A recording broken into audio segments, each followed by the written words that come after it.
सर्वोच्च न्यायालयानं म्हटलं आहे।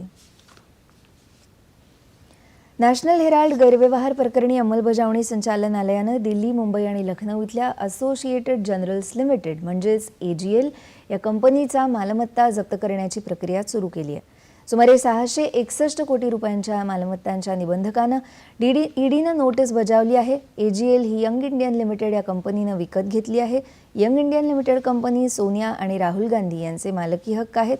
या संपूर्ण व्यवहारात मनी लॉन्ड्रिंग करून 2000 कोटी रुपयांचा घोटाळा करण्यात आल्याचा आरोप माजी खासदार सुब्रमण्यम स्वामी यांनी केला आहे।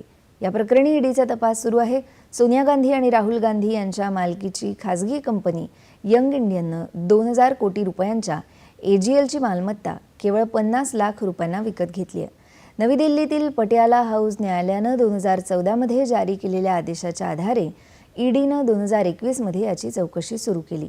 गुन्ह्यातून मिळवलेले पैसे सुरक्षित करण्यासाठी आणि आरोपींना हे पैसे पळवून रोखण्यासाठी ही कारवाई केली आहे। हा खटला AGLच्या अधिग्रहणात आर्थिक अनियमितता आणि निधीचा गैरवापर केल्याच्या आरोपांशी संबंधित आहे। या संस्थेनं एकेकाळी नॅशनल हेराल्ड हे वृत्तपत्र प्रकाशित केलं होतं।